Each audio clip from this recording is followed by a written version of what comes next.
So good afternoon. Slowly but surely, we want to get the ball rolling. I'll keep my words very brief now because I'll have more to say at the end, and because the presentations that we're starting with are will be so exciting and stimulating. My name is David Collins. I'm a professor in the history department, and I'm the chair of the working group on slavery memory and reconciliation. Thank you very much for coming to the teach-in. I want to step immediately to just a quick description of what the next period of time, hour and a half or so, will look like. We'll begin with 4 presentations. The first presentation will be a presentation that focuses on our own history. There has been the pamphlet that circulated widely in the last 2 days, the What We Know pamphlet, and Matthew Quallen, a member of our committee who's done a lot of work in the archives, will be underscoring certain aspects of that pamphlet, expanding on it, and giving us in our historical awareness a bit of an orientation in terms of what we do know and what we would like to know. He'll take questions and answers. He'll present for 10 minutes, and then we'll have time for about 10 minutes of Q&A. Matthew's presentation will be followed by 3 presentations which they are responding to a slightly different question, a question more about how does a community go through a process, deal with a set of historical problems like the ones we're facing, and not just problems that are historical, but problems that have a legacy. And there'll be 3 presentations. I'll introduce them as we move through them. 2 will be speaking of the experience of other universities, Brown and Virginia, and the last of those 3 will be dealing with the experience of a country and a people, South Africa. Those 3 talks, which will come one right after the other, will be followed by 20 to 30 minutes of questions and answers. So we look forward to your engagement, especially in that moment. Once those presentations and the questions and answers are over, then I'll come back to the podium to talk a bit about where we are as a working group and what we hope for the spring semester, and in particularly ways that we hope to continue fostering a conversation that is already taking place at many levels, some of which the working group is very engaged at, some of which is very much simply emerging from a community that is grappling with this history and curious and interested and shocked and wondering what we should do. So with that introduction, I'd like to move to our first presentation, which is the historical presentation focusing on Georgetown University. I'd like to introduce then Matthew Quallen. He's a senior in the School of Foreign Service. He is perhaps known to you as the Hoya historian. He's a member of the working group, and at the risk of embarrassing him, I'll mention that he was recently named a Marshall Fellow, and he'll be doing historical research next year in Great Britain. So Matthew, please.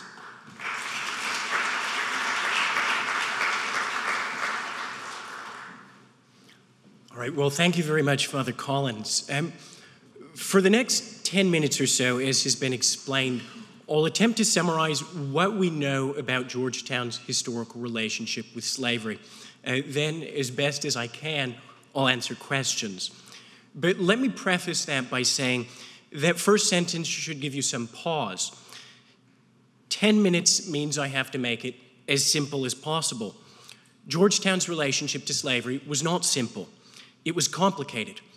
As a result, the narrative that I assign to events for the next 10 minutes won't capture everything that matters, not even close. In fact, to keep myself to time and topic, I've had to write out my remarks in an approach I hope you won't mind. But choosing a precise date where Georgetown's relationship to slavery begins is hard, but it starts early. In the 1500s and the 1600s, the model of enslaving Africans to work plantations in the Americas developed. In 1619, African slaves arrived in Jamestown, Virginia. The Jesuits arrived in Maryland shortly thereafter, in 1634. When the first Jesuits arrived in Maryland, they received 28,000 acres of land as a result of rules granting land to Maryland newcomers based on their number. About 12,000 of these acres went to the Society of Jesus and became a number of coastal plantations: St. Inigo's, Bohemia Manor, White Marsh, St. John's, and Cedar Point, most notably. These plantations largely relied on indentured servants, which were widely available in English colonies throughout the 1600s. By 1711, but possibly earlier, however, the declining availability of indentured servants and the increasing availability of African slaves had led the Maryland Jesuits to turn to slaveholding on their plantations. And the Maryland Jesuits quickly came to hold large numbers of slaves, almost 200 by 1765, and at least 272 when they decided to hold a mass sale in 1838. The Jesuits built plantations in order to help finance their mission. In 1786, that mission came to mean Georgetown, when the Jesuits decided to begin a new school. In 1789, at the meeting of the General Society at White Marsh, which was an organization meant to preserve the Jesuits during the Jesuit suppression, the Maryland Jesuits outlined exactly how those plantations would support Georgetown. Every 3 years, the plantation overseers were to sell supernumerary or superfluous, a complicated way to say extra, slaves, and put the profits into a general fund. Meeting 3 years later, the General Society authorized Georgetown's board of directors to spend the general fund on building a campus. It is not difficult to understand what the Maryland Jesuits had in mind. Money from the slave plantations would pay for Georgetown. But the reality was a bit different. We have little evidence that the plantations produced significant amounts of cash, although the edict to sell supernumerary slaves appears to have been taken seriously. An 1817 letter describing an 1816 entry in the account book for Bohemia Farm contemplates selling nearly a dozen slaves, specifically a woman named Fanny, who was 48 years old, and her family, who the Jesuits called servants or hands, for a total of nearly $1,700. For at least one of those slaves, a young man named Regis, we have a bill of sale indicating that the sale went forward. Yet the same letter contemplated emancipating the slaves. The Jesuits were in the process of choosing what exactly they were to do to free, to sell, or to keep their hundreds of slaves. By 1833, the Jesuits, and Father William McSherry in particular, were constantly complaining about the failure of the plantations to produce a profit. McSherry was part of a generation of young American Jesuits who saw the languishing plantations as an unsustainable project. McSherry began to build the case for a mass sale, arguing across multiple reports from the plantations that interest on the money generated from selling the slaves would produce more than the farms themselves. Why seek all this cash again? Georgetown. Georgetown had just completed a rapid expansion of its student body and facilities. Georgetown was saddled with debt, and this new generation of American Jesuits sought to reorient the society to urban schools instead of plantations. In the mid-1830s, Father McSherry began to execute these sales, selling about 25 slaves for roughly $16,000. By 1838, McSherry and Thomas Malady, who together served as president of Georgetown for most of the preceding decade, secured permission from Rome to sell the society's 272 slaves on the conditions that the money not be spent to pay down debts, families not be separated, and the slaves continue to be ministered to. The pair negotiated a sale to 2 Louisiana planters for over $100,000, of which $17,000 was diverted against Rome's instructions to help pay, to help pay down building debts at Georgetown. The building that produced all that debt was until this year named Malady Hall. That story does not end there. The slaves did not simply disappear upon arrival in Louisiana, nor did they all leave. Some slaves remained on the plantations, some at Georgetown, and the descendants of the slaves the Jesuits shipped to Louisiana are alive today and have been for the last 180 years. Several of their stories are well documented. Again, the core of this connection between Georgetown and slavery is not hard to decipher. The Maryland Jesuits expanded Georgetown and needed cash to pay the cost. Seeking to jettison unprofitable slaveholding in favor of urban educational institutions, they sold their slaves and used the proceeds to shore up their school's future, among other things. In principle, relatively simple. But this relationship in practice was complicated. It was complicated financially. The planters who bought the slaves had trouble meeting the massive price of the sale, and negotiations on how and when to pay the full amount dragged on for decades. More importantly, the plantations in Maryland, which were physically distant from the university and primarily envisioned as financial support by the planners of the university, represented only one part of a much more extensive history. Some of it has to do with the reach of the Jesuits. The Jesuits that ran Georgetown helped administer a series of schools and farms that increasingly moved into the American interior and brought new slave populations to places like Missouri. Georgetown's location reveals a good deal of this history too. The neighborhood of Georgetown itself was a slave port in the 1700s and 1800s as a result of its status as the last navigable point on the Potomac for seafaring vessels. A tavern near Peace Street and Wisconsin Ave was the site of regular slave sales and slave markets. Georgetown was also home to a significant population of free and enslaved blacks. For Georgetown, this meant that slavery suffused the university. Slaves owned by the university worked on Georgetown's campus. The university rented slaves from local slave owners. And it is reasonable to assume that many local contractors would have relied on slave labor when they did work for the university, although that possibility requires deeper investigation. The university also seems to have been home to a graveyard, where both slaves and free blacks affiliated with Holy Trinity Parish were buried, known as the Old College Ground and located near Rice and the Northeast Triangle. We know, for example, from the Holy Trinity Death Register that a man named Charles, who was a slave of the college, died in 1832, and, if he was buried by the parish, was probably buried in the Old College Ground. He probably died because of a cholera outbreak that took place that year. The university relocated some of these graves in the 1950s, but circumstantial evidence suggests that more remain. There is probably much more that hasn't been explored, and questions remain. We know that about a dozen black women worked in the college wash house, for instance. We do not know whether they were free or enslaved. Georgetown's student body also tied the university to slavery. Many Georgetown students were the children of Southern planters, and some even brought their own slaves to campus or offered in-kind payment of tuition in the form of slave labor. Students, who were famously undisciplined, are known to have maltreated slaves. Our graduates overwhelmingly fought for the Confederacy by a ratio of almost 8-1, and multiple, a distinction held by no other university, Georgetown graduates participated in the Lincoln assassination.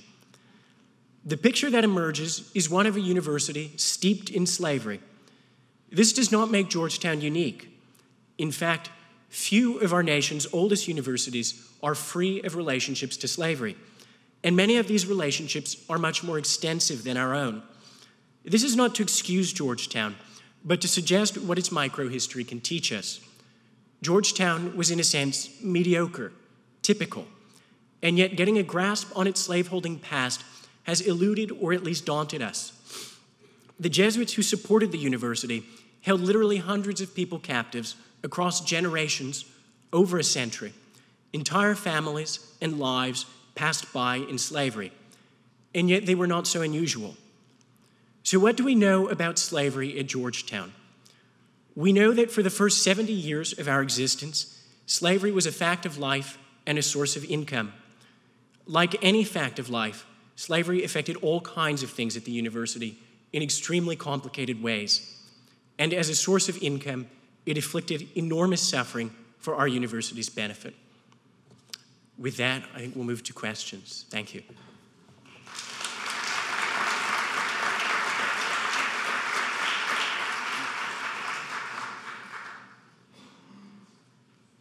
So there should be 2 microphones, I think, circulating around. There's one of them.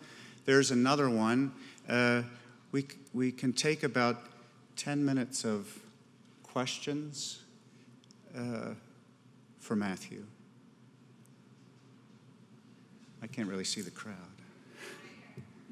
Do you know if the slaves that went down to Louisiana, that those contracts were, or that covenant was honored about families together and ministries?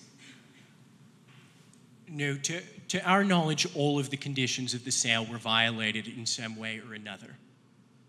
So there are letters, for instance, from the 1840s that show that there was no church, there was no ministry to the slaves. We know that there were subsequent sales, and many of these subsequent sales broke apart families. And of course, money from the sale was spent to pay down building debts at Georgetown. So those were the 3 principal conditions, and they were all violated.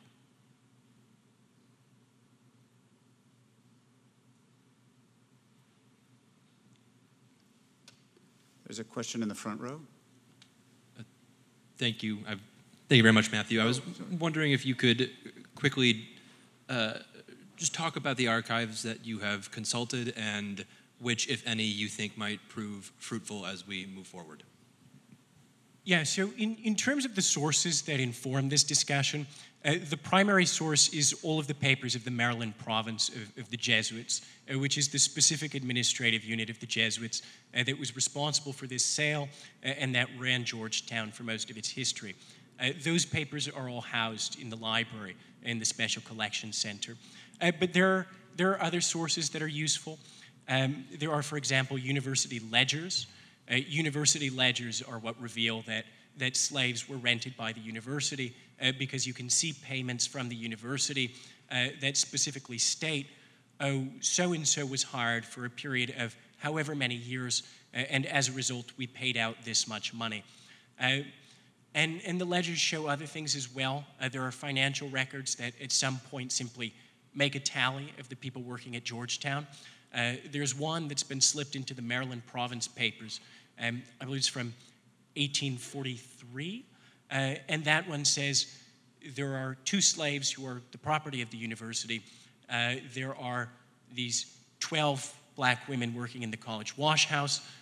So a lot of those sorts of documents. I think the most interesting thing about the documents, however, is that slavery was everywhere. And what that means is that you don't really have a set of these are the slave documents, because what you're looking for is the fact that slavery affected almost every element of daily life. And of course, different documents, letters, death records, the death records of Holy Trinity Parish are another very useful source. But what you see is that even in just regular correspondence, somebody will say something like, this is what was going on in the college this week, and also this is why I'm so angry about the slave sale. So it's kind of always present in different ways, which means that it shows up in surprising sources. But the most promising are probably financial records, because financial records are going to be to some degree indicative or exhaustive, and vital records, because vital records are very, very carefully kept, and they usually make note of race. I was meaning to have people identify themselves, but Corey is a doctoral student in the history department. Father O'Brien, just mention who you are and your affiliation. Kevin O'Brien, alumnus, class of '88, and vice president for mission and ministry. So both for Matthew and David probably, can you describe the controversy within the Jesuit order around slaveholding and the sale, particularly the division among the European Jesuits and the American-born Jesuits? So you want to take a first shot, Matthew? Yeah, so I can speak a little bit to this, and then I'm sure Father Collins will have quite a bit to add to whatever I can say. But one of the things that you'll notice is that whenever I said there was this new generation of Jesuits that was pushing for the sale, one of the things I tried to stress, without really explaining why, was that they were Americans. And part of what's going on here is that the sale is fiercely controversial. Maletti actually, shortly after the sale, is recalled to Rome, basically, to explain his actions, and faces some degree of consternation. So the sale was extremely controversial. There were Jesuits who supported emancipation. There were many Jesuits who believed that they had a pastoral duty to continue to hold these slaves. In other words, a sense of attachment, but ultimately ownership over the slaves that was not transferable to another group of people. But one of the key conflicts was between the American Jesuits and the European Jesuits. The American Jesuits tended to favor this new urban educational model, and as part of that, they wanted to jettison the plantations. They wanted the slaves, they wanted rural life. They didn't think that this was at the core of Jesuit life. And they also needed money to pay for their ambition. So that's sort of the Maletti, the McSherry angle of this conflict. But there's a vast other group of people who say, actually, our contemplative life is centered on the plantations, and an important part of our duty and our mission is ministering to slaves. And as a result, these people, many of them, fiercely opposed the sale. In broad strokes, I don't think I would add anything. What is interesting, and where some work has been done, is looking at sort of trying to demographically distinguish various groupings of Jesuits and what accounts for their opposition to the sale or their favoring the sale. And the opposition to the sale could take two forms. One is a very common American ideology vis-a-vis slaveholding, which is we have a moral obligation to take care of these people, and to manumit them would be to allow them to fall into even deeper into their own squalor. Others were more in favor of manumitting. It gets a little more complex than simply all Americans or all Europeans are one side or the other. There were Europeans that were coming over that had seen the abolition of serfdom and who did sort of arrive at America, the land of freedom, and see this very peculiar institution and couldn't make heads or tails of it, who saw plantation life as completely contradictory to religious life as they understood it, whereas there would be Americans who had grown up used to plantations and used to slaveholding and saw nothing terribly wrong about it. So there's been some work, and it's hard to boil it down, but those are some of the factors involved. Matthew, thank you very much.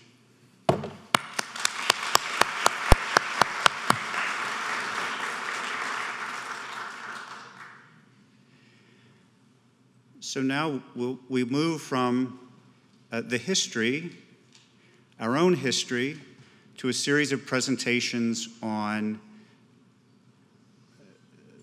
the process of remembering it, of incorporating it into community's history in a more explicit, intentional, responsible way.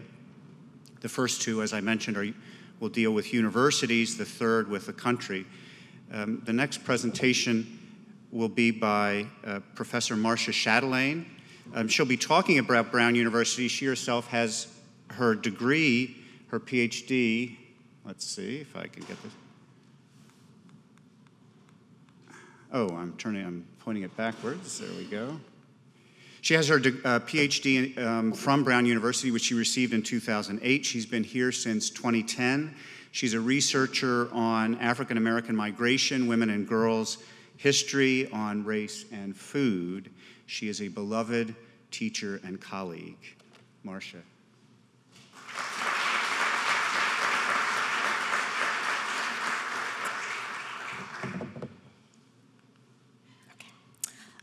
If I could characterize Brown University's approach to this question, I would say that Brown played the long game in investigating its history and really thinking about the action steps to reconciling it. So just a little bit of background on Brown. Brown University is the 7th oldest college in the United States. Founded in 1764 in the state of Rhode Island as the College of Rhode Island, Brown's growth and prosperity over the course of its first century was due in large part to the slave trade. Rhode Island was a major hub of the slave trade throughout the years that the peculiar institution thrived. Brown's relationship to slavery was always clear. The university's namesake was Nicholas Brown, whose gift in 1804 of $5,000 led to the naming of the university in his honor. The Brown family, with the exception of Quaker convert Moses Brown, were merchants and, more importantly, slave traders. One example of the Brown family's enrichment from the slave trade was that they sponsored the voyage of the slave ship Sally in 1764. Rhode Island launched approximately 1,000 slaving voyages in the 18th and early 19th centuries until the slave trade was banned in 1808. The Sally voyage was especially vicious. 109 of the 196 slaves exported on the Sally died in the process. Fast forward to 2003. Newly appointed Brown University President Ruth Simmons assembled the Steering Committee on Slavery and Justice, which comprised faculty, students, and administrators. This was my first year of graduate school. The charge from President Simmons was multi-pronged. Quote, investigate and prepare a report about Brown's historical relationship to slavery and the transatlantic slave trade. Organize public programs for the campus and the nation on the meaning of this history in the present, on the complex historical, political, legal, and moral questions posed by present-day confrontations with past injustice. The committee's final report appeared in 2006. The university provided a formal response in 2007. This was a 3-year process that was funded by the university, thoughtfully deliberated, and widely criticized in the media. Referred to in the press as a reparations committee, President Simmons' position as an African-American woman, a previously published advertisement in the student newspaper denouncing reparations, and the novelty of such an endeavor made this a challenge from the very beginning. Although the early 2000s brought conversations and attempted lawsuits against the financial industry about their role in the slave trade, no major college or university was diving into such an effort at the time. I'd like to highlight a few recommendations from Brown's Committee on Slavery and Justice and how these ideas fared more than a decade later. The report is an 88-page document that's available online, but I think the more powerful document is actually the university's response to the recommendations, because we can assemble committees to do a number of things as institutions, but the response really shows how far an institution is actually willing to go.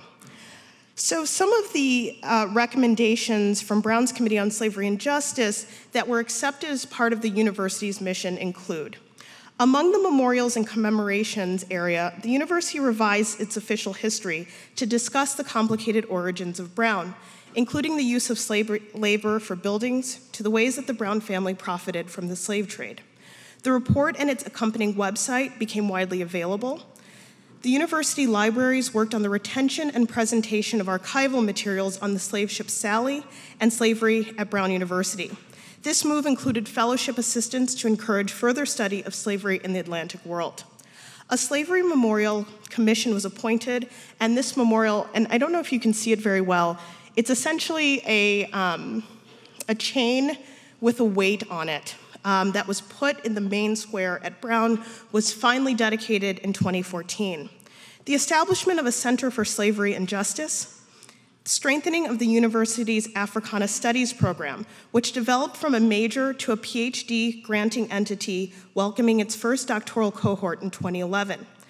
Brown recommitted itself as an institution to a historic exchange that emerged in the 1960s with Tougaloo College of Jackson, Mississippi, a historically Black college, and they furthered their partnerships with historically Black colleges in New Orleans, especially those that were affected by Hurricane Katrina. Although not fully what the committee recommended, the university pondered its impact on local schools in Providence and K-12 education in recognition of the lasting impacts of slavery and Jim Crow in the lives of communities of color and educational inequality. This led Brown to raise $10 million to establish an endowment for the city's schools. This endowment would be known as the Fund for the Education of the Children of Providence. In addition to the education initiative, they established the Urban Education Fellowship Program that provided 10 tuition fellowships for those entering education and willing to serve in Providence public schools.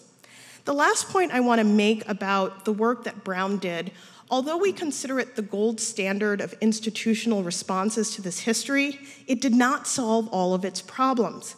If you've been following the news around Brown University, they recently committed $100 million to diversifying the faculty. Brown played the long game, and they were willing to invest financial, emotional, and educational resources to thinking about its legacy. If Georgetown is going to follow this model, we realize the amount of resources necessary to create sustainable memorials to this legacy that go beyond the sculptures and beyond reports, but actually trying to affect structural changes within the institution and outside of it. Thank you.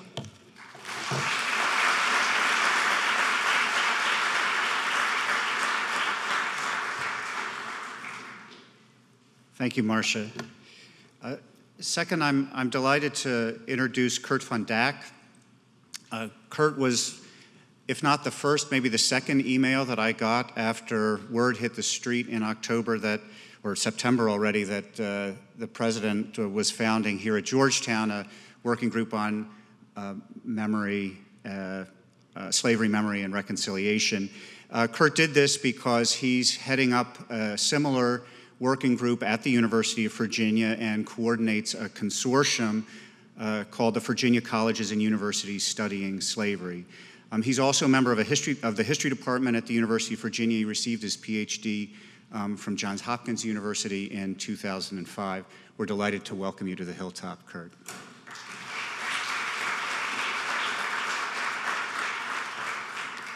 Fantastic. Thank you for having me. And just perfect that I'm following Marcia's comments about Brown University, because what I'm going to talk about today is our entire commission at UVA was really looking at Brown and saying, how do we pick up where Brown left off and continue? And I love your comment that this is the long view. We're trying to have the long view as well with this commission. And what I want to do today is actually back up and look at how we got to the commission at UVA, because I think it's really instructive about how these things come about. And I think it's, again, really important to realize that it's the collaboration of the people here in the room that will bring this to fruition. So I want to back up and look at how we got there, because we've thought the very first thing we have to do at UVA, and if any of you have been to Charlottesville, you could walk through the rotunda and the old academical village and never know that this was basically a plantation when it opened. And so the first thing we have to do is actually do the research, do what Matthew has been doing here at Georgetown, and tell the story.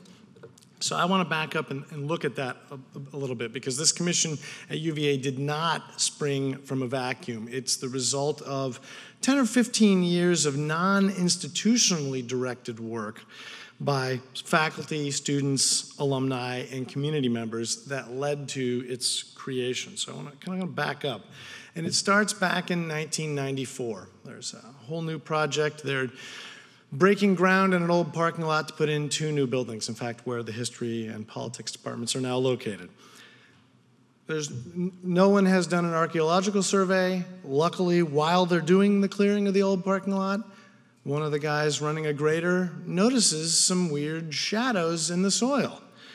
And this is the start of our story. He stops, they stop the work, and what he has discovered is actually a family graveyard, 33 actual internments that were part of a free black woman's household that was immediately adjacent to the university. So this is the first time really in University of Virginia history that anyone stopped and talked about what was going on at the university. So this was a major moment.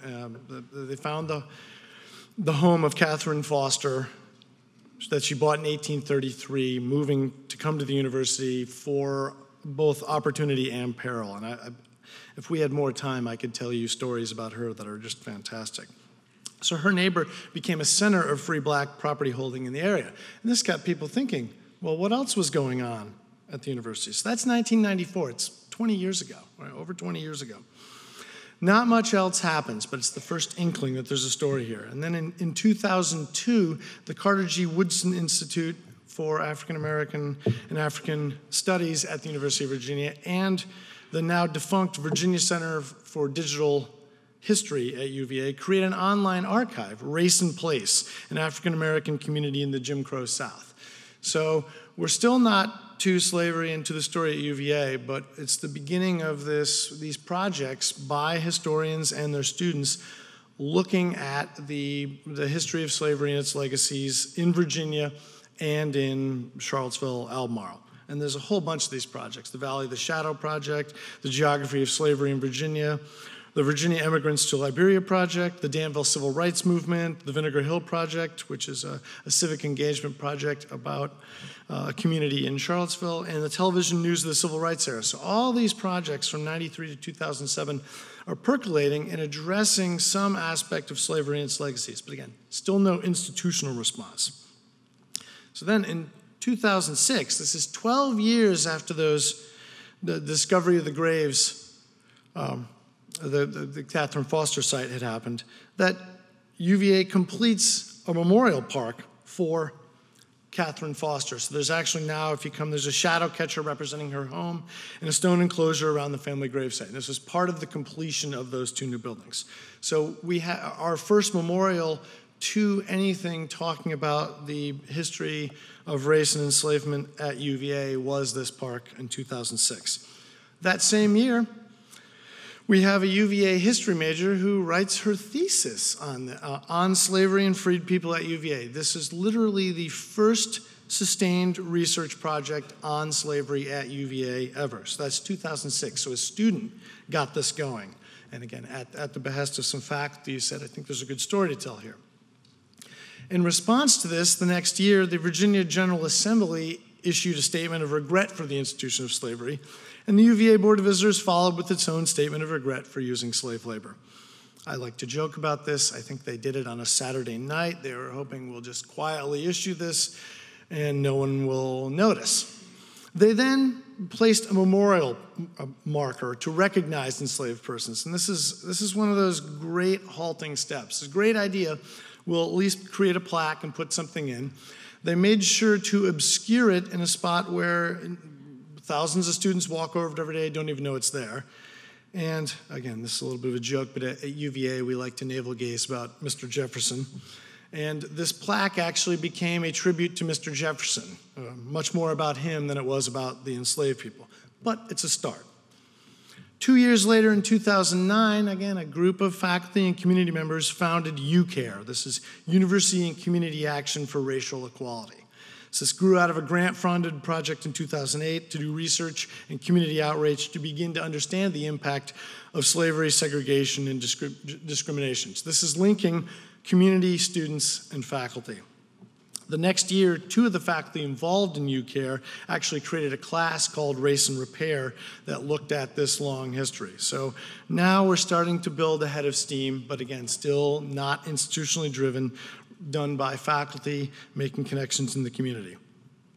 And then the next year, 2010, alumni get involved. They form the UVA Idea Fund, and this is in collaboration with the Office for Diversity and Equity at UVA, and I'm the co-chair of the President's Commission at UVA. My co-chair is, in fact, the Vice President for Diversity and Equity, who runs the Office of Diversity and Equity. So he is really importantly involved in these early developments. This is an alumni advisory committee that seeks to develop and implement projects that promote inclusion, diversity, equity, and access at UVA. So again, still no institutional effort, but critical mass is building in 2010.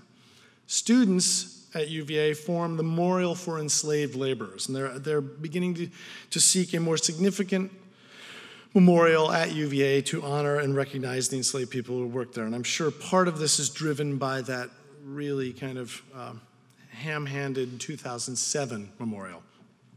So now we have a student group going. The next year, 2011, they actually ran a competition, a university-wide competition for memorial concept submissions. You can actually Google this online and look at the submissions that came in and the ones they chose.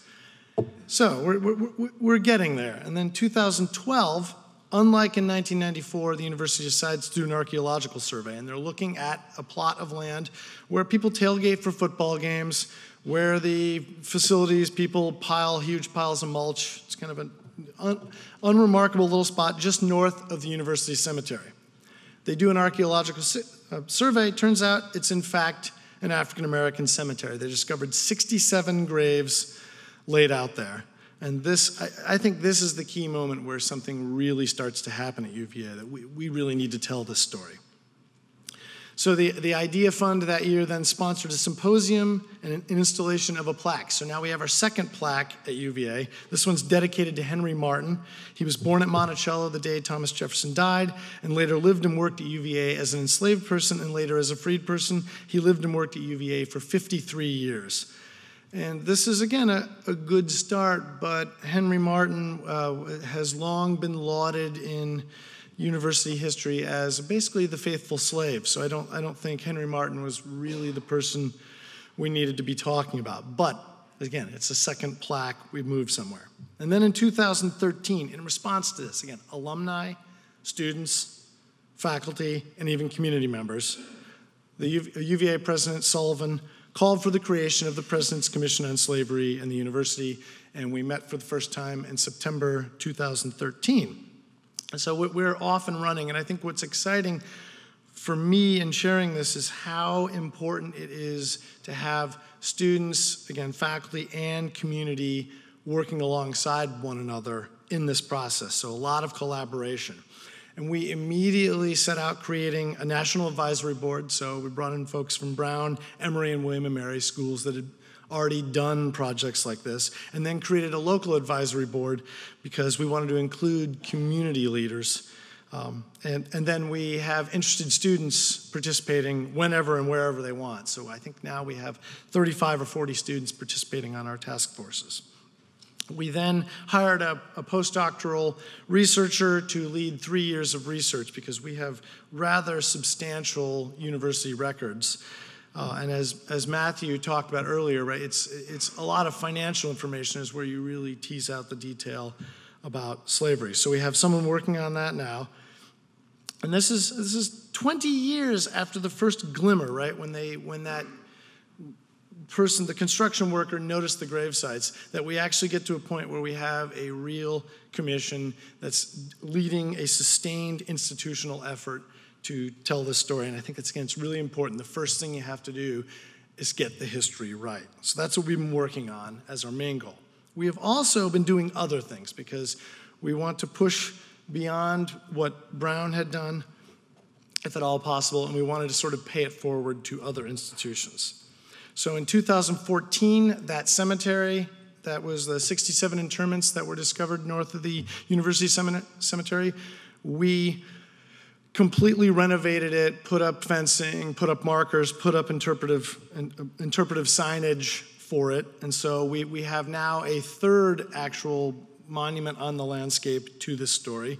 And then we held a 2-day symposium bringing in people to talk about universities confronting the history of slavery, and did a beautiful nighttime commemoration for this cemetery. In 2015, we got a dorm, a 200-student, $35 million dormitory. It's on a hill adjacent to the football stadium and the busiest student gymnasium. We got it named after William and Isabella Gibbons. These were two enslaved people who toiled at UVA, and after the general emancipation went on to become community leaders, both in Charlottesville and here in DC. And I'm sure we'll have questions about this. This was immediately lauded by everyone at the university that we got this building named and put in detailed interpretive panels about the Gibbonses and about slavery at UVA. But the immediate response was, well, that's not enough. And I agree, but it takes time. So we got the dorm named, and then we founded, as David had mentioned, the Virginia Consortium I've already forgotten the name of the group, but we have a consortium of universities studying slavery. We started it with schools in Virginia, but we wanted to expand it because, again, I think this collaboration needs to actually cross institutional lines.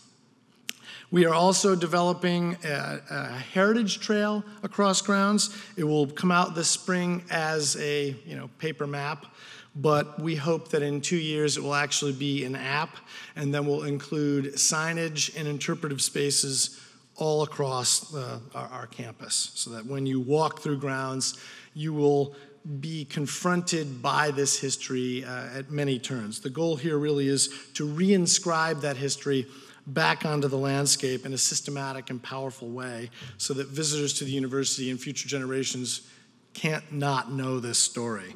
I teach a class every fall in which we walk students around, and they have no idea that, in fact, 90 to 150 enslaved people lived and worked at the university at any point.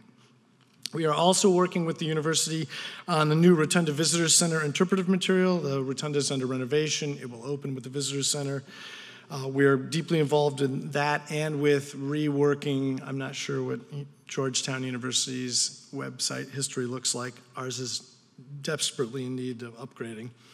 And we've decided that we have to come up with ways to start to change the culture in more powerful ways on grounds. And one of our key things is we're running a 3-credit class starting this spring examining slavery and its legacies at UVA. That's going to be taught by faculty across the disciplines who are going to come in and speak to different aspects of this. And right now it's not a huge class, but we hope to scale it up next year so that it's 150 students or so. We have a lot of other ideas too, and I'm going to leave those for your questions. I just want to end with it's collaboration, right? This is students, community, faculty, administrators, staff. Everybody has to be brought to the table. It takes time to gain trust and initiate meaningful dialogue, and that's what we have found out very clearly in doing this. And for the students in the audience, it's going to take more than just your fleeting 4 years here to do this. So this is something you have to pass on to the next generation of students. But again, students, alumni, everybody needs to be involved, and I think that is the key. So thank you.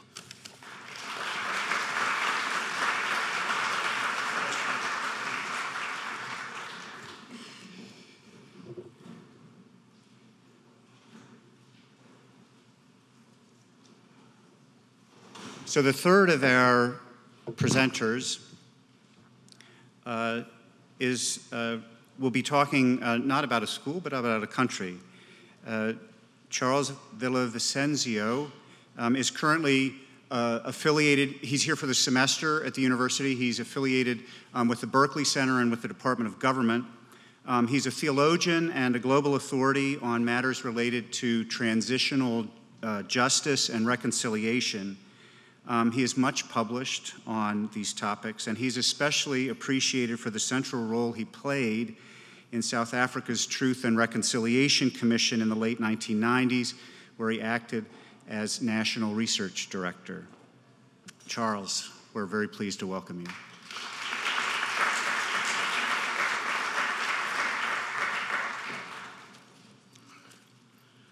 Thank you, Chairperson, and good afternoon, ladies and gentlemen.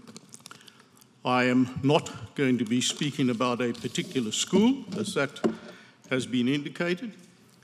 I like to tell people, I should stand closer, I like to tell people that I ideologically and geographically come from the Deep South. I'm a native of South Africa and will be returning there in the next 2 weeks.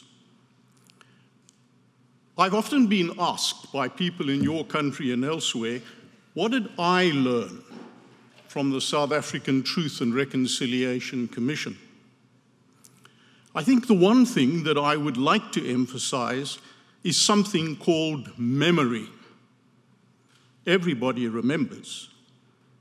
Different people remember different things. I realized at the time when we were putting the Truth and Reconciliation Commission together that those who had suffered least in South African history were able to forget and move on. Those who had suffered most, or those whose ancestors had suffered most, were cursed with a good memory. How does one deal with memory? I want to make three very simple points that came out of our time as a commission, which lasted for 3+ years in South Africa. The first thing is that memory is cross-generational. It's not only what I remembered,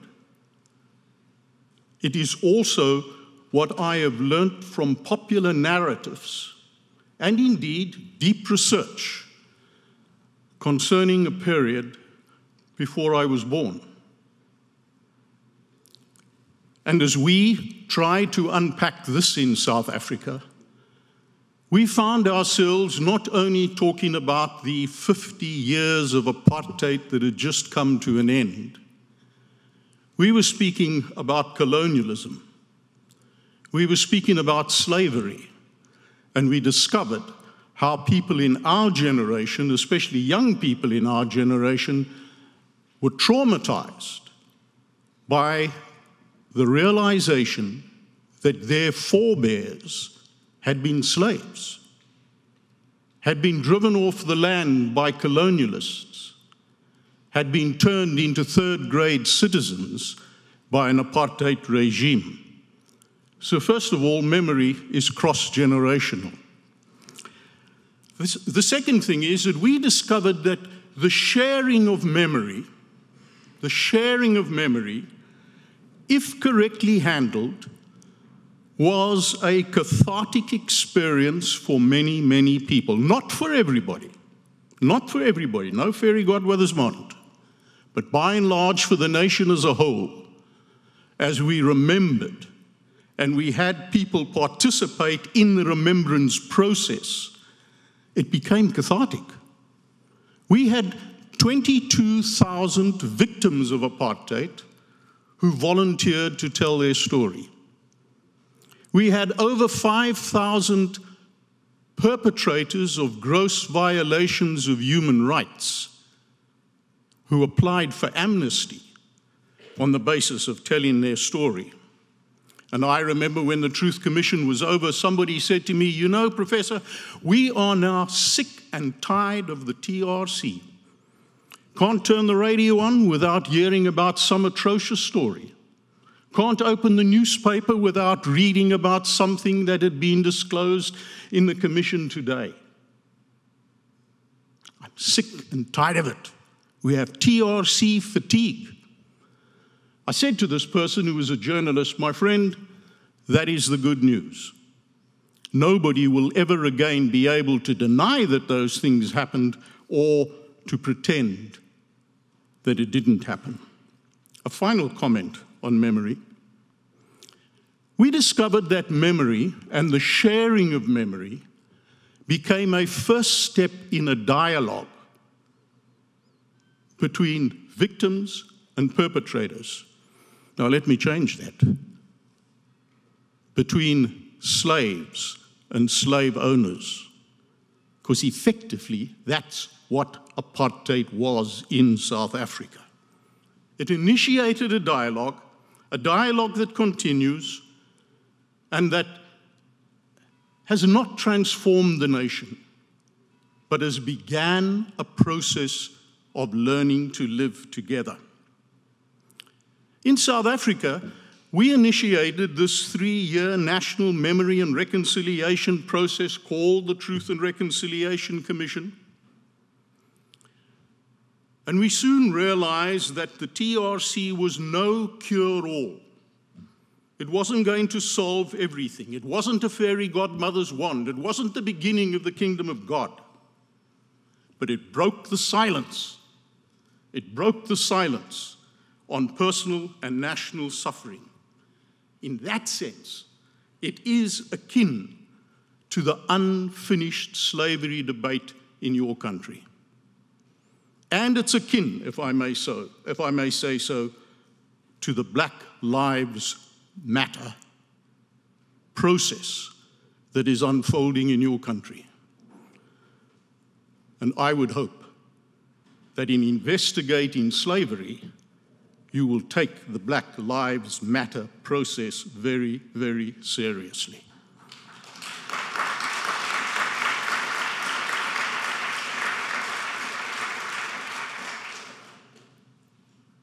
It was our attempt to come to grips with memory, my memory, your memory, national memory, everybody's memory. It was our attempt to come to terms with the memory of women that sometimes men couldn't understand. To come to grips with the suffering of children that adults effectively denied. That we began to wrestle with this thing called reconciliation. We realized we couldn't eliminate the past because the past is something that's always present, but we could begin to deal with it.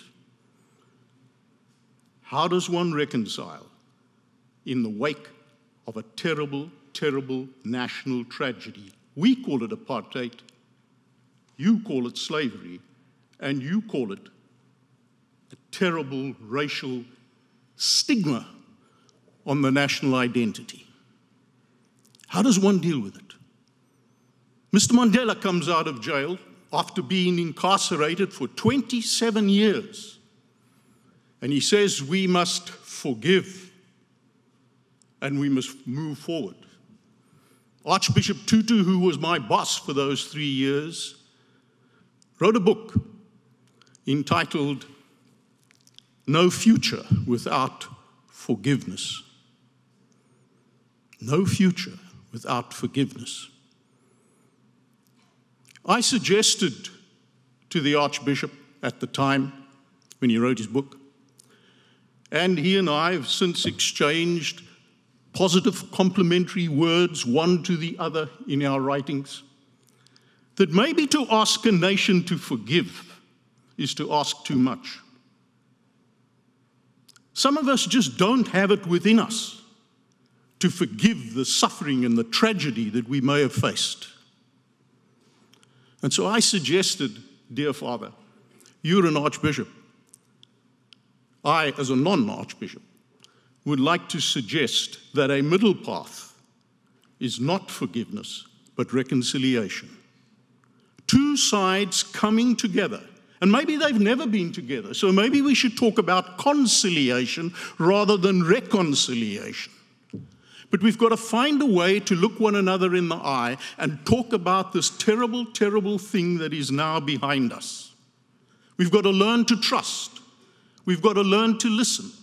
We've got to learn to talk. We've got to learn to dialogue, and in the process, cobble together some sort of policy that will take us forward from the past into the future. So I'm suggesting forgiveness, a wonderful thing, is not the most practical political option we have. I think it's reconciliation. A milder form, a more modest form than what we're asking for in forgiveness. You know, politically, we don't have to love one another. We don't have to embrace one another. We don't have to forgive one another.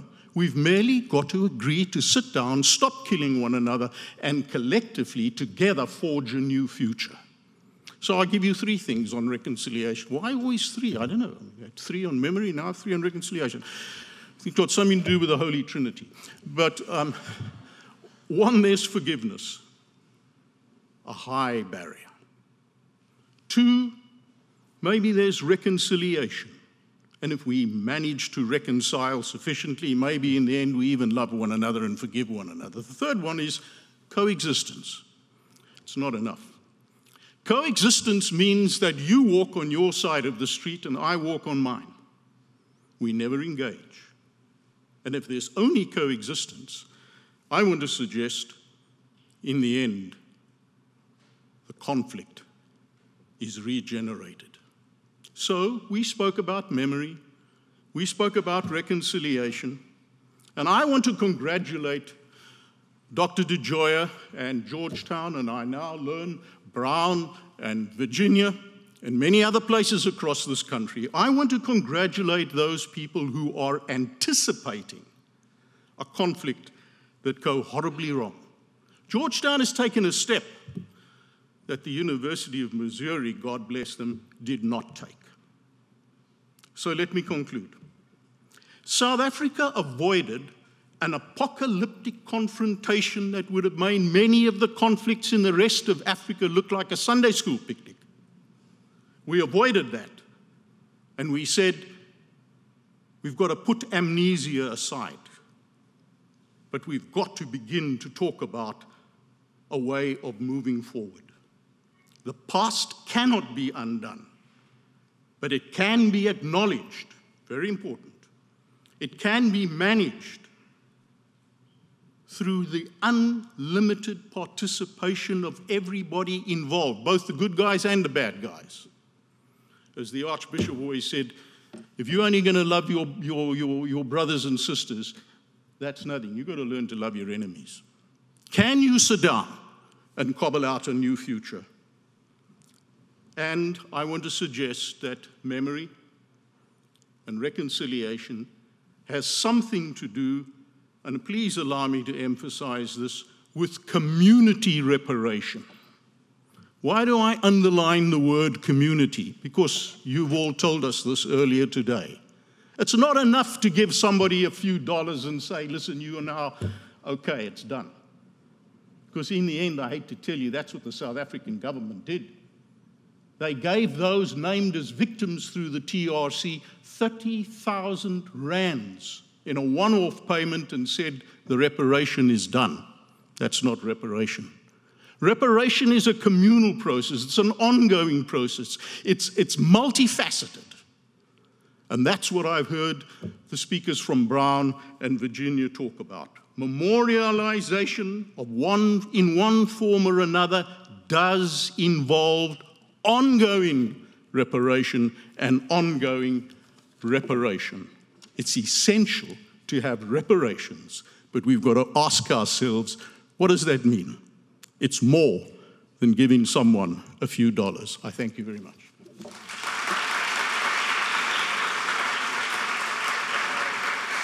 a seat up there on the microphone for as a group. Marcia and Kurt. So we can now move into 20 minutes or so of questions and answers. I understand now we've got a third microphone in the balcony, which I cannot see at all, the balcony that is. So I'm going to have to rely on those that are up there. Maybe if there's someone even to start in the balcony, that would be great. And if you'd offer your name and your affiliation with Georgetown, that'd be great. Anyone up there? You can start downstairs. Oh, there is, okay, very fine.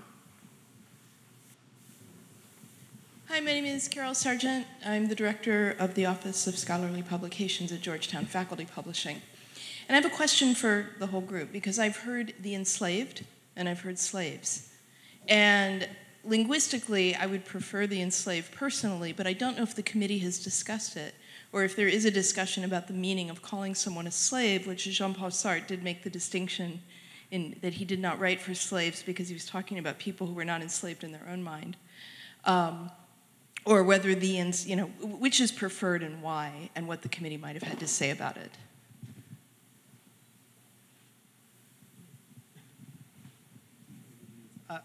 Am I on here? Okay, yeah. That's a great question. I'm speaking just as a historian here. I think there's been a real shift with historians toward using enslaver and enslaved as a way of kind of rehumanizing the people we're talking about. But I don't think, I slip back into slave every now and then as well, because this is really last 5 or 6 years that language has really come into common currency. So I know we, and what we're doing at Virginia, really want to make this clear, right? Rehumanizing and giving them agency and power even within slavery. Yeah. And you used the word agency. That's why I jumped onto it when you said enslaved. I realized it's a passive construction that puts the burden on someone else for what happened, rather than saying that it's an inherent quality within the individual. Yes, exactly.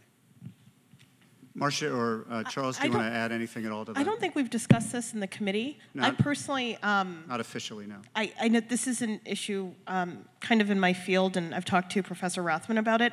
I actually prefer the term slave because I don't think that I personally need convincing of the humanity of someone in the state of slavery.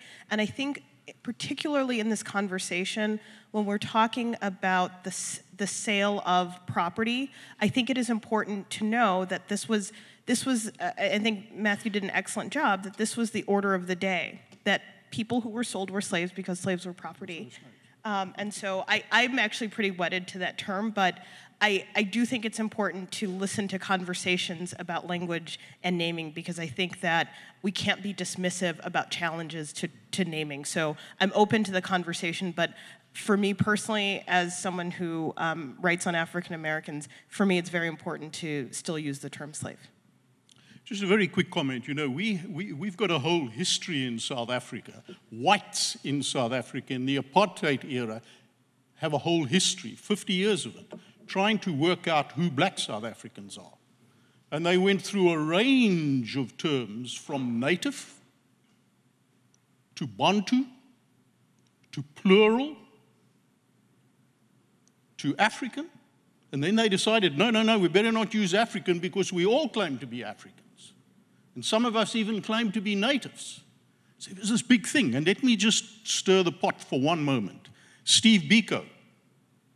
His name was Steve Bantu Biko, a derogative term in many parts of the country.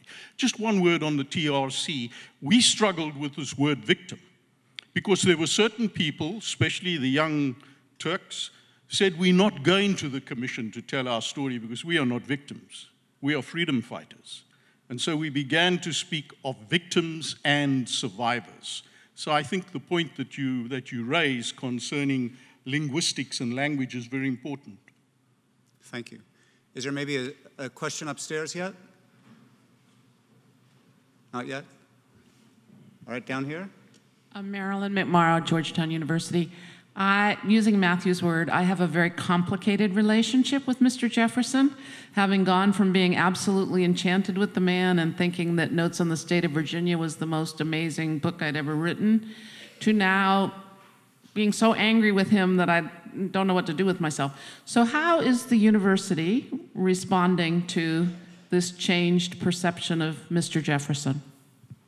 I don't know that there is any university response. I think in Charlottesville, we leave this to Monticello to handle, and I think they've done a lot of great work. I think there's still work to be done. I know on the commission that we plan to address this directly. Like, I love it that you brought up the Notes on the State of Virginia, right? This is query 14 is where you need to go to understand Jefferson and race, and that's 1784.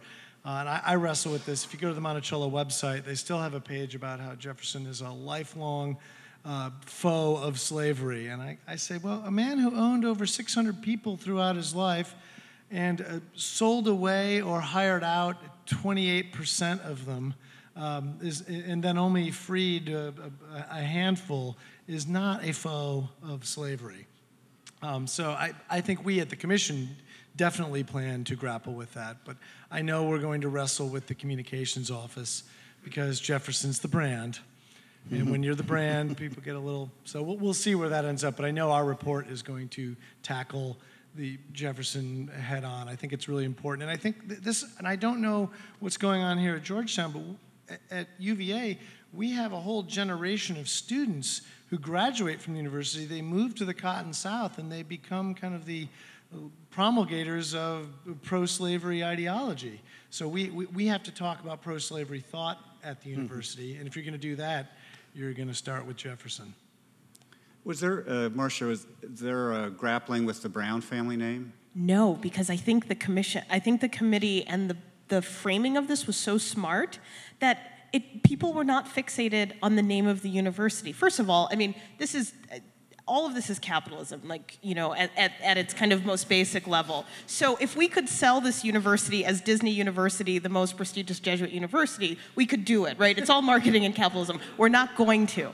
But the reason why I make this point is that, you know, universities are a brand, and we know that we sell the brand, and that's why we can charge what we can charge. And so I think what was really smart about the way that Brown kind of proceeded is that they really fixated on kind of this question of gathering the history like we're doing here and institutionalizing an approach to that history where the name kind of didn't get sucked into this conversation the way that we see questions about naming that are coming up at institutions now. And I don't know if it was done on purpose, but I think it's really fascinating that this was not the fixation of the larger community or people who were kind of casual observers.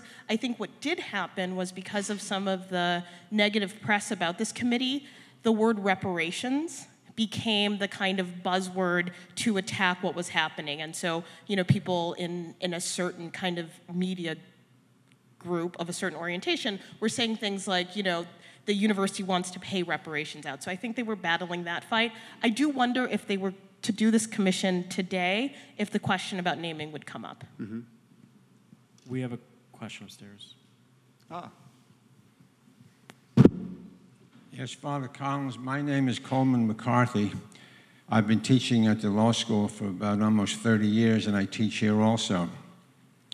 My question for you, Father, is about who will be honored by renaming the two buildings.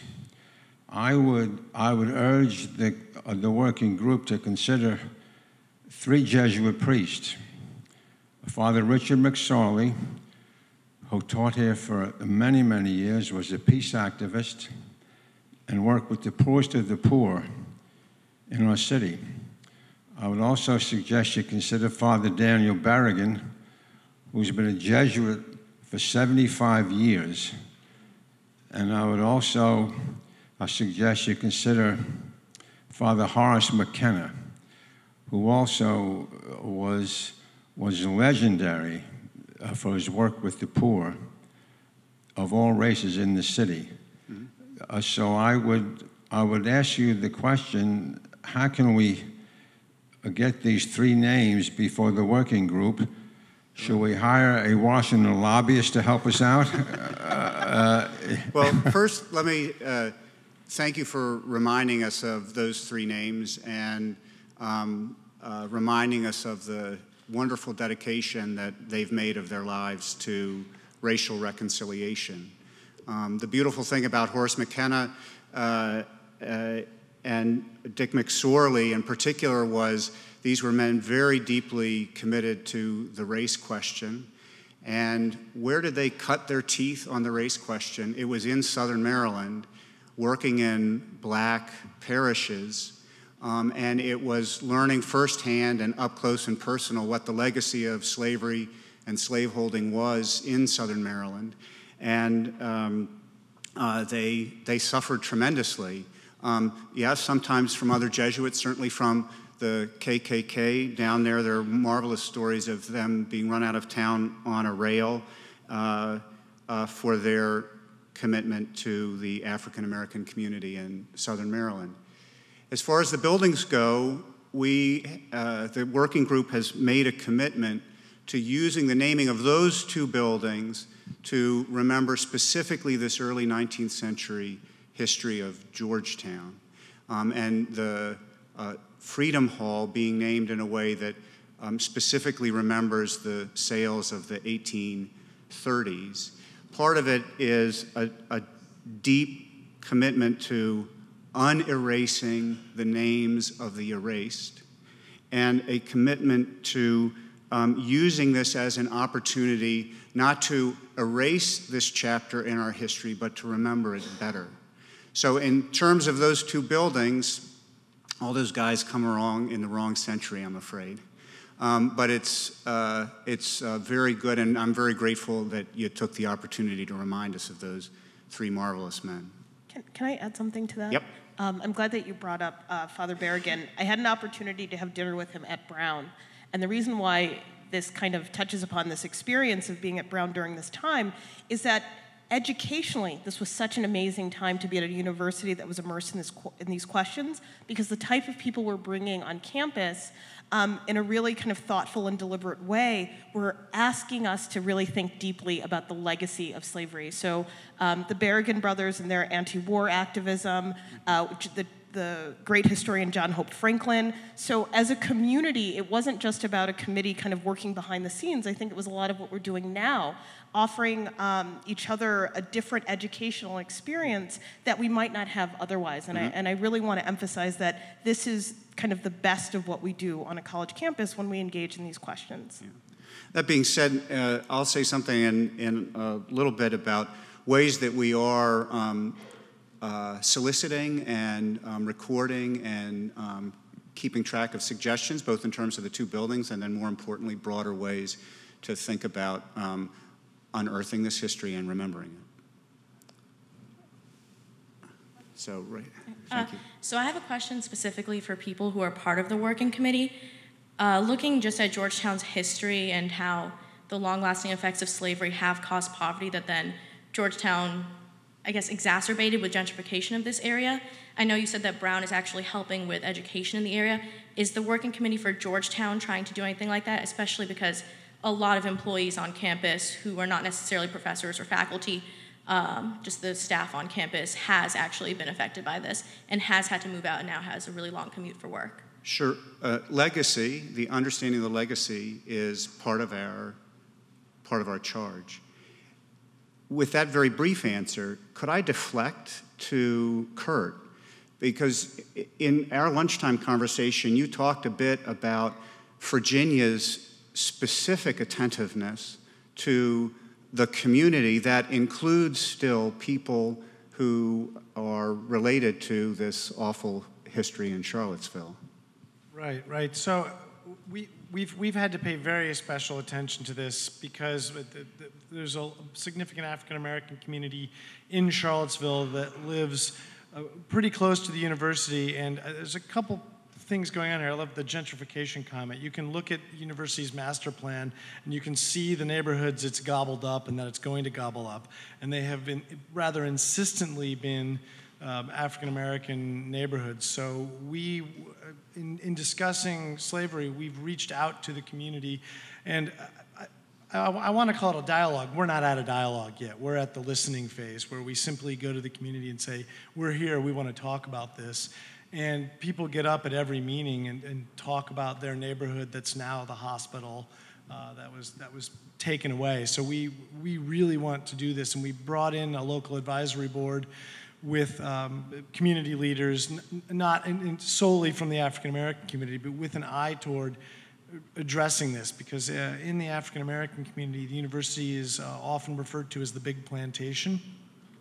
And this is again, 200-year history of, at best, right, complete neglect of the surrounding community, and at worst, something far more malignant. And so we really want this process to be one where we bring the community back in and we begin to repair this relationship. And in your comments earlier about reparation, this has kept coming up with what we're doing, and we've really tried to define it as a repair process. It's about this conversation, and the first step is simply inviting people to the table and listening. So I don't know if I fully answered your question. Thank you. Charles, you look like you want to just a comment. something. I'm here to listen and to learn, and of doing so by listening to the co-speakers and people in the audience. You know, a word that I would urge you not to, reparations. I'd urge you not to neglect the word transformation, because ultimately transformation is perhaps the best form of reparation that one can have, to create a Georgetown of tomorrow that will ensure that the things of the past never happen again in one form or another.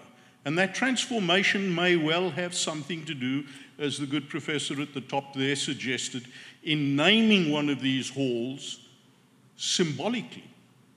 Symbolism is a very, very powerful thing. to name one of those halls, dare I say it, after an African American. If it were a slave, a rebellious slave, maybe the better, but now I'm provoking, so I'll keep quiet. We like that kind of provocation, Charles.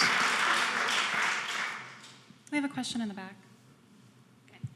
Hi, I'm Liz Kelly. I'm a postdoc here, and thank you all.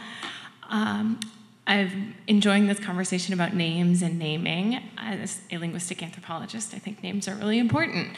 And both for the commission as well as to the professor from UVA who is speaking about the map of, or the pathway through the campus. I'm wondering about other kinds of names, not only names of individuals, as important as it is to honor those who've been erased, but also the names that those individuals would have used to describe places. If there's attention being paid to sort of this reterritorialization, you could call it, even things, as you were saying, like the big plantation. If the lexicon of from the past, and I don't know what the sources are in the historical record, but if there's a way of incorporating that into that map, but also perhaps as Georgetown embarks on this, if we can think about that here. Oh boy, so I don't know in terms of the terminology.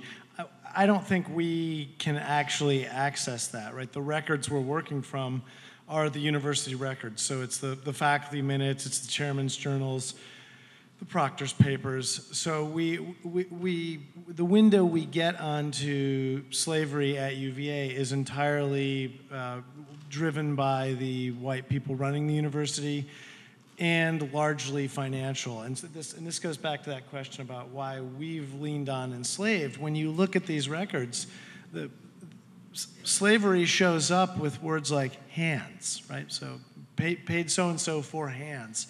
So you don't often even get a name of anyone, let alone know their story. And we're fortunate that we do have a few people that we have identified and can start to tell their life stories, but so far we've not found any evidence where we can hear how I would love to know that. So if you've ever been to UVA, it's fascinating to walk around and look at this very Jeffersonian landscape that's designed kind of segregating spaces, how those spaces looked to the enslaved people living there and what they meant. I mean, but we don't have any information at all about that right now.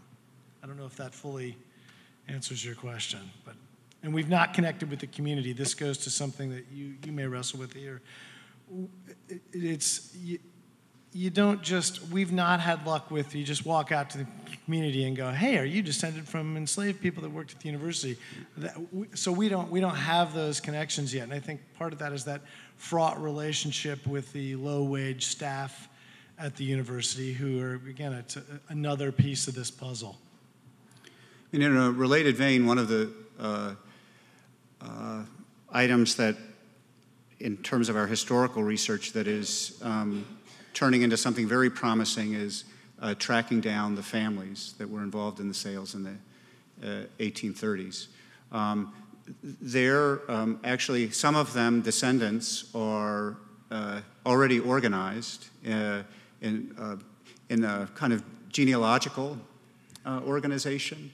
And we've been contacted, actually, by folks in Louisiana, a town archivist who's giving us tips, and there's, I dare say, a bit of excitement about the prospect of having the opportunity to show themselves to us. So, and we're looking forward to it very much. It's a very preliminary stage right now, but again, the things that can emerge in as short a time as we've had is pretty amazing. There's a question over here. Yeah, one here and one in the balcony. All right. Maybe we could use these two and then wrap up the questioning. Hi, my name is Sayaka Quinlan. I'm a sophomore in the School of Foreign Service. I've noticed in this audience and in the voices speaking that there's been a lot of staff, faculty, and graduate students speaking. And I think and even in the conversation circles, particularly the one that was the second conversation circles, there was a lot of staff and faculty involved. So how do we bring this story and this history to the undergrad students on campus? Take history classes, if I may.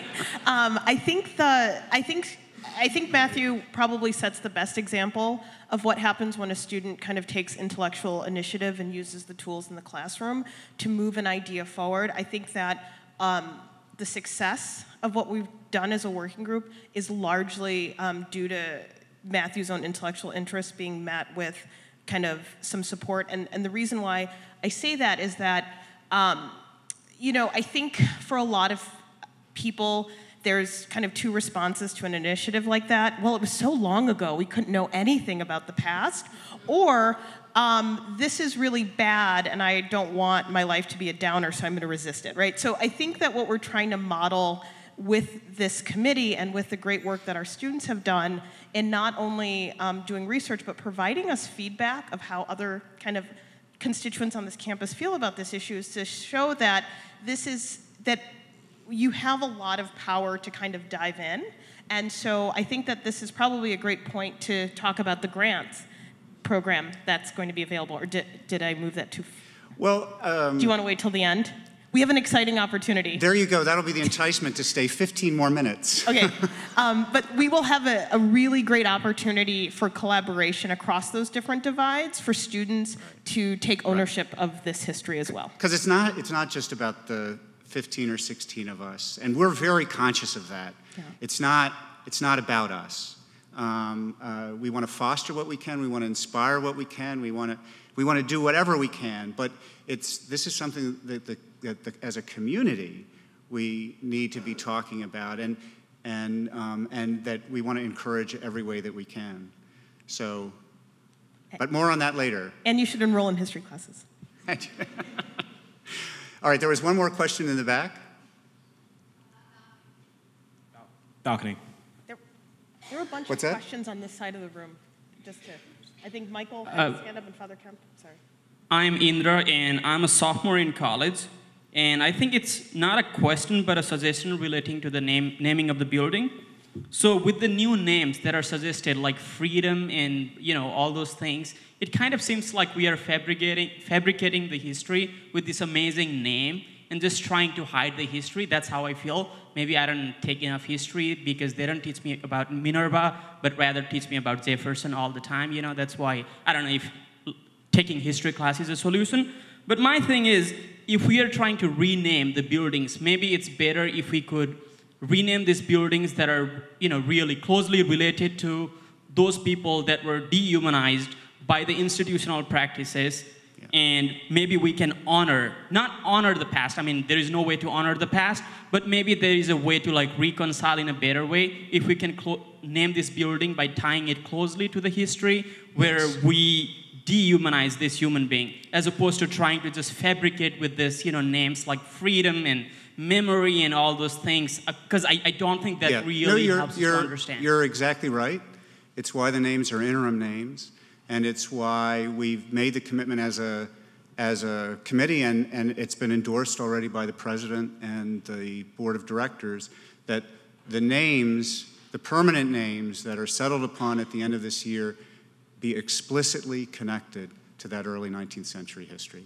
And precisely so that this is not a process of erasing a history, but of preserving a history better.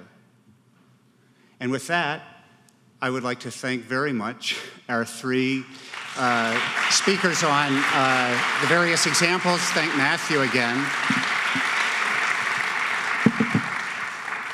And move into the final segment of the program, which is a bit about what do we want to do in the spring and what does the working group want to do.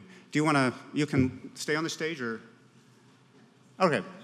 So I want to just draw your attention to some very basic things. Maybe I'll abbreviate this a little bit to get to the meaty matters that Marcia has already hinted at. But just to alert you to our growing web presence, a web presence that includes ways of catching up even more on the history that Matthew sketched so movingly at the beginning of our time together. Other parts of these web pages, the georgetown.edu slavery-memory-reconciliation, gives you ways of contacting us, to give us suggestions or ask us questions or to volunteer yourself in some respect. And then finally, soliciting of specific kinds of suggestions, in particular the building names.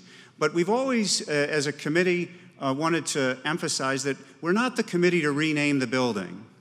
That's the tip of the iceberg, and it's important because symbols are important, and because a university only has a limited number of ways to remember its history, and so each one must be very important and chosen very carefully. But the history is bigger than that, and the memorialization and the way of, to use Kurt's term, of inscribing it on our landscape has to be more than just a building name. And there are a series of links there that will allow you to easily communicate with us your thoughts and reflections on that. I want to say something about the working group. We've been meeting for 2 months, a little more frequently than once every 2 weeks. And part of it was just bringing ourselves up to speed on a history that not all of us, not the majority of us, even knew all that well. As chair, my first assignment to the committee, and it was one I took a lot of grief for, was a 500-page reading assignment. But it was worth taking the grief because it put us as a committee on a common ground of understanding the sort of what we know and what we don't know. And now we can move forward as a committee to talk about, beyond the history, how do we want to memorialize it, and what are the ways towards reconciliation that we want to think about. As far as where we are now, it's made sense, given our conversation and our brainstorming, to sort of divide up our efforts into 4 tracks, 4 subgroups that will focus on this large issue in slightly more manageable ways. There's a subgroup that will be focused mainly on the archives. Nothing, in a sense, we can talk about 272 or whatever the number is that is we can talk about that number in the abstract. We can see a bill of sale. We can see a shipping manifest. We can see the names written in 19th century scroll. And once upon a time, we did have a lot of that stuff online, but it was done in a simpler late 20th century way. We'd like to bring it up to speed, to have this archives out in the open, to have it accessible online, to have it transcribed so that it's legible to all. But one group dealing mainly with what can we surface about our relationship with slaveholding from the archives. A second group is attending to local history. It's not just about plantations hundreds of miles away. As Matthew was pointing out, it's also about a relationship that we had as an institution vis-a-vis the city, a city that was one of the largest slave trading cities in the country. Not so much in number of people crossing physically the marketplace stage, but in terms of paper transfers. There's the large African American community that was part of Georgetown until World War II. There is a larger community in Washington, D.C. that is very interested and moved and connected by this history as it pertains to us, and we want to tap that and learn from it and make it part of how we remember the history. Memory and memorialization is the third group. That will be looking specifically to ways that perhaps our slaveholding history is already being memorialized, but we're not so aware of it, in good and bad ways. There was a Confederate war banner in a stained glass window that was removed several years ago. Well, are there other things out there? What about the cemeteries? Can we tack down first, do they exist, and then where do they exist, and how might that best be memorialized? The naming of the buildings, whatever artwork. But then also these larger issues of, in the manner of a university, we have resources towards reconciliation that are particular to us. And what are the ways in learning and in education that we can memorialize it best of all? And then finally, a fourth group dealing with the issue of reconciliation and ethics. Two things I think are going on there. how do we look historically back on this period and get a sort of understand it through an ethical framework? How do we sort out the good and the bad, the light and the shadow? How do we understand its legacy and its implications? What does it mean to talk about reparations? What does it mean to talk about a term that I've been using more and more, and you'll see in the documents, but it's picked up by a professor in the business school, of how do we think about unjust enrichment, and how are there modes and ways and kinds of unjust enrichment that we're participating in today that perhaps a deeper awareness of our blindness in the 1830s ought to make us more aware of in the present. And to deal with this third major component of our charge and of the title of our committee, which is reconciliation. So these are three groups, and they're on the webpage. These groups are posted, and there would also be a way of volunteering or looking for inspiration or looking for a place where you'll be heard in terms of, okay, with this big issue, how do we start taking it into more manageable pieces so that then we can make real progress in terms of the whole problem to the extent that we can take at least baby steps. All right. Now, what Marcia kind of let out of the bag is one of the things that we want to do to ensure that this is not the working group reigning on high is we want to encourage and inspire as best we can grassroots efforts at working through this history and contributing to the larger university conversation. How can we encourage, again, the kind of thinking and the kind of creativity and the kind of inquiry that can happen best at a university to happen here, and please God, let it not happen because there aren't the resources there to support it. So we've created something called the Freedom and Remembrance Grants, hearkening back to the interim names of the buildings.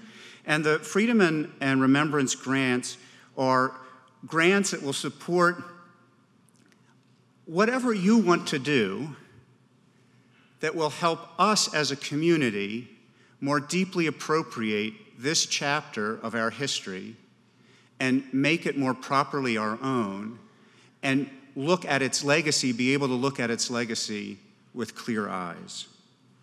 So rather modestly, these grants we're providing up to $500 by application. Think of them as ways of deepening our remembering of this problem. If you have a net ID, you can apply. It's for students and staff and faculty. It's for events or activities, for research, for study, for artistic expression and performance that could happen anywhere and everywhere on this campus. If it makes sense to use it in a class, good. If it makes sense to use it out of a class, good. In a dorm, on Healy Lawn, in Dahlgren Square, wherever and whenever. Do not let, and this is part of the inspiration behind this, do not let a fear of a lack of resources in this process of remembering and learning how to remember inhibit you from working on this problem with us for the sake of our whole community. And the applications are on our website. So think about that. Right before exams is a horrible moment to try to be creative about anything, I'm going to guess. But we're rolling this out now as things have become available to us. Christmas and the December can be a time of slight recreation, and perhaps in that moment, an idea will come to you of a way that you want to help us as a community have this conversation, us as a community hear something in this university that needs saying or needs expressing, right? It doesn't always have to be words. We're a lot of words at a university, but we're also about expression and creativity and performance, and that's what these Freedom and Remembrance Grants are supposed to help enable for us in the course of the next few months. Finally, in terms of a timeline. This is just, again, more just flexible, thinking about the spring and where you might be inspired to engage most. And just to keep in mind when we get back, one of the first holidays we'll be celebrating is Martin Luther King Day. And then in relatively short order, after we arrive back, will be Black History Month.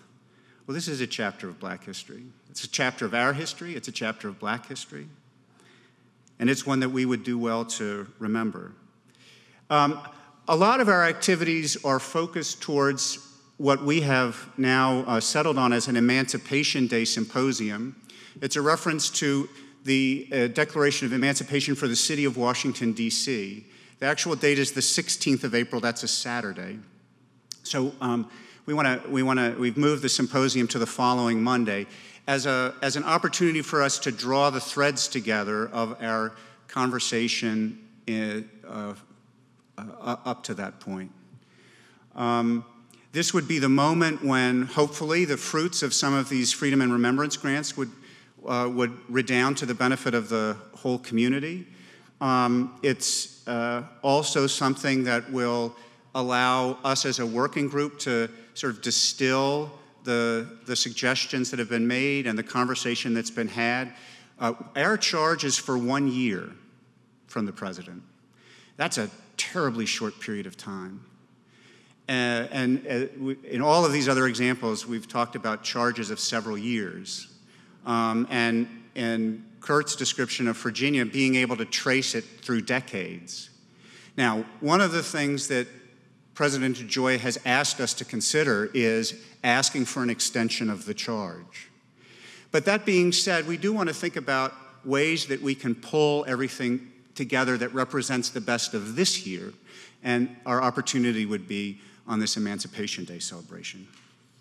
I want to add one more thing to the calendar, just handed to me by the President's office, and that is to know that there will be a ceremonial renaming of the two buildings, Freedom and Remembrance Hall, on Friday, December 11th at 11 a.m. Now, it's the sort of unnaming from Maletti and McSherry, and then the interim naming of Freedom and Remembrance. We're expecting that President DeJoy will be there, and we're hoping that you and many others will be there as well.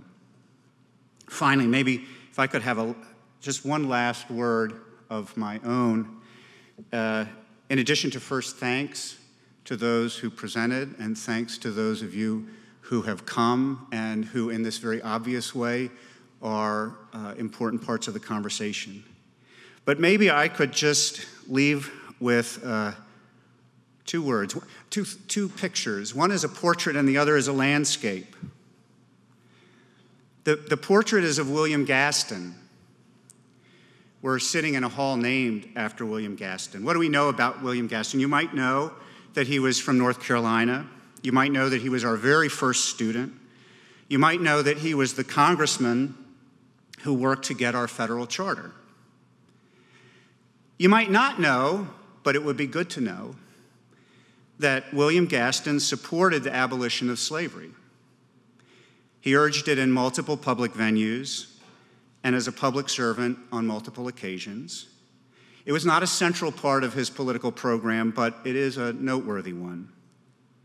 It's also noteworthy that as a jurist on the North Carolina Supreme Court, he made two influential anti-racist and for their day progressive rulings. One was that a slave has a right to defend himself or herself if his or her master attacked him or her. That was something that needed to be stated in a juridical decision. He also, in a different case, stated that free blacks were state citizens and thereby protected by the state constitution.